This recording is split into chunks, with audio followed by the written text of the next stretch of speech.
चुपके से उसको दबा लिया और फिर वो कोर्ट और पुलिस के बीच में हो रहा है। अगर आप चाहते हैं कि सार्वजनिक किया जाए उस एफआईआर को, तो कर दिया जाएगा, इसमें नथिंग रॉन्ग। कोर्ट ने कहा हाँ हाँ होगा, दूसरे वकील ने मान लिया हाँ बिल्कुल बिल्कुल कोई बात नहीं है, हम सार्वजनिक कर देंगे एफआईआर को, हमें क्या आपत्ति हो सकती है। इनको इनको अपेक्षा थी कि एफआईआर जो किया गया ये पता ही नहीं था।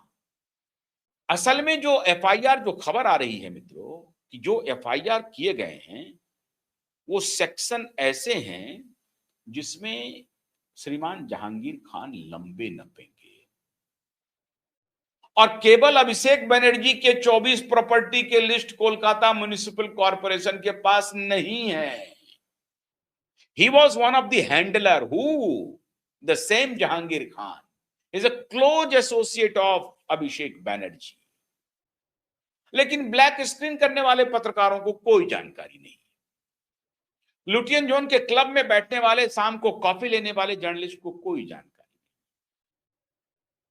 मोबाइल और एक कैमरा लेकर के जाने वाले महान पत्रकार, 100 करोड़ 400 करोड़ 500 करोड़ अपने बैंक अकाउंट में डिपॉजिट रखने वाले पत्रकार को कोई जानकारी नहीं है। और अभी छापने वाले पत्रकार को भी मैं नाम दे रहा हूं, इशारा समझ जाइए, छापने वाले संपादक को भी पता नहीं है कि नहीं बंगाल में क्या हुआ, कुछ पता नहीं है। अभी सिर्फ अगला गिरा पिछला होशियार हुआ है। सिर्फ अभिषेक बनर्जी के प्रॉपर्टी के बारे में फाल्टा में ही घोषणा की मुख्यमंत्री ने, जहांगीर खान को पता चल गया कि लगता है कि मेरे प्रॉपर्टी का भी लिस्ट म्युनिसिपल कॉर्पोरेशन के पास पहुंच गया है और दबिश देने ही वाले हैं। हमारी गिरफ्तारी अवश्यंभावी है, इनएविटेबल अंग्रेजी में उसको कहते हैं।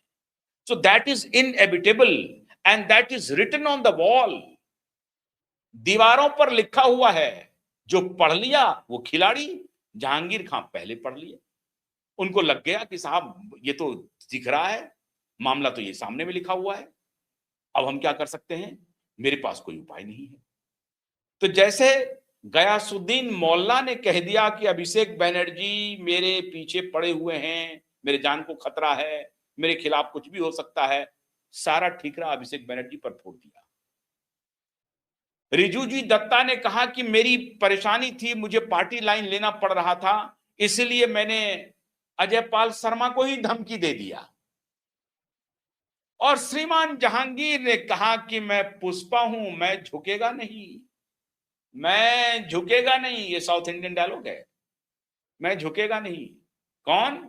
मैं, श्रीमान पुष्पा, मैं झुकेगा नहीं साला, मैं झुकेगा नहीं, ऐसा करके डायलॉग बोल रहे थे, साला मैं झुकेगा नहीं। तो श्रीमान पुष्पा को लग गया, रिटन ऑन द वॉल, इन्होंने पढ़ लिया। इनको लगा कि भैया इन सब के चक्कर में मत पड़ो।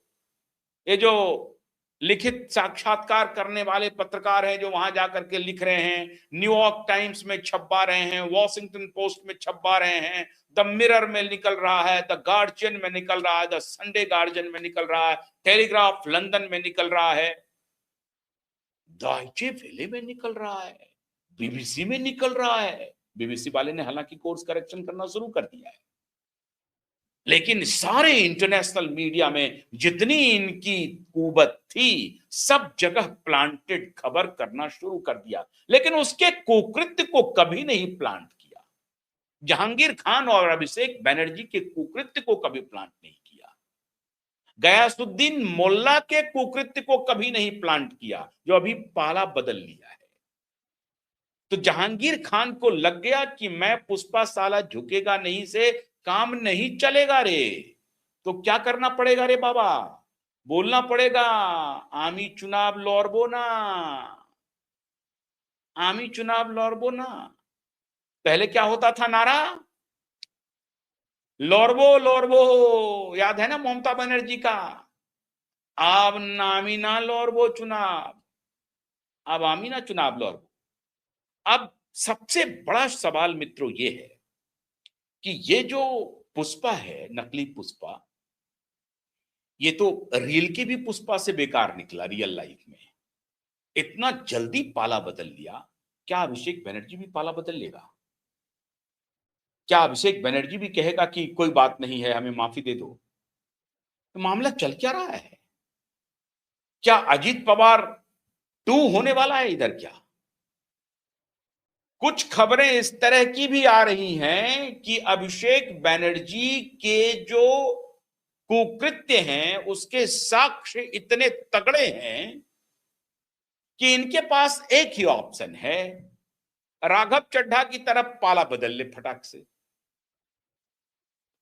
अब सब कुछ ठीक हो जाएगा। अगर ऐसा हुआ तो सब कुछ ठीक हो जाएगा, लेकिन यह मुमकिन तत्काल दिख नहीं रहा है। जैसे कि आदित्य ठाकरे ने भी पूरी कोशिश की मैं पाला बदल लूं, उद्धव ठाकरे ने भी कोशिश की मैं पाला बदल लूं, लेकिन अमित शाह ने ब्रेक लगा दिया, स्टॉपर लगा दिया पहले आगे। तो अमित शाह का स्टॉपर सबसे आगे जाकर के लग गया और इसलिए आदित्य और उद्धव की एंट्री बैन हो गई भाजपा में। सब आए लेकिन उद्धव और आदित्य, मतलब बैन इन द सेंस की एनडीए में नहीं आए। हां, अब इसे पका करके रखा जाएगा। अभी उबाला गया है हल्की आंच पे भोजन को पकने दिया जाएगा और ये उसी का अधपका सबूत है आपके सामने। जहांगीर खान ने यूं ही नहीं पाला बदला है, यूं ही नहीं कहा है कि मैं अपना नॉमिनेशन वापस ले रहा हूं, मैं चुनाव नहीं लड़ूंगा, और भूरी भूरी प्रशंसा कर रहा है शुभेंदु अधिकारी का। वो कह रहे मेरे चुनाव लड़ने का मतलब क्या है? जब शुभेंदु दादा है ना मुख्यमंत्री, तो फाल्टा का विकास होगा ना, मैं क्यों करूंगा? क्या जरूरत है मेरे चुनाव लड़ने की? तो वो एक तरह से कह रहे हैं कि टीएमसी की भी कोई जरूरत नहीं है, बोरिया बिस्तर पैक करो, दुकान बंद करो। और दीदी से अगर राय मशवरा करके उन्होंने किया है तो दीदी ने कहा होगा बात ठीक है, तुम जो कह रहे हो, जो सोच रहे हो वो ठीक है, यही काम करो, इसके अलावा कोई चारा नहीं है, मेरे पास भी कोई चारा नहीं है तुम्हें बचाने का। मैं ज्यादा से ज्यादा ये कर सकती हूँ कि कूद के हाई कोर्ट जा सकती हूँ, कूद के सुप्रीम कोर्ट जा सकती हूँ, वहां भी मुझे फटकार मिलेगी और वहां भी मुझे फटकार मिलेगी, यहां भी मिलेगी और वहां भी मिलेगी, दोनों जगह मुझे फटकार मिलेगी, लेकिन मैं सिर्फ कूद सकती हूँ और कूदूंगी, इसका मैं वचन देती हूँ। लेकिन इससे लाभ कुछ नहीं होगा, क्योंकि कुकृत्य के साक्ष्य इतने साफ हैं दुनिया के सामने, जिसको मिटाया नहीं जा सकता। एक ही रास्ता है, सरेंडर करना। तो पुष्पा ने कहा कि भैया हम घुटने पर सरेंडर कर जाए। मुख्यमंत्री शुभेंदु अधिकारी की तारीफ करने का मतलब है कि पुष्पा ने मान लिया कि मैं साला झुकेगा और खूब झुकेगा, और जितना कहेगा उतना झुकेगा, झुकने का नहीं, लेटेगा। मैं साला पुष्पा लेटेगा। तो लेट गया पुष्पा, झुकने का सवाल नहीं है मित्रों, झुक गया।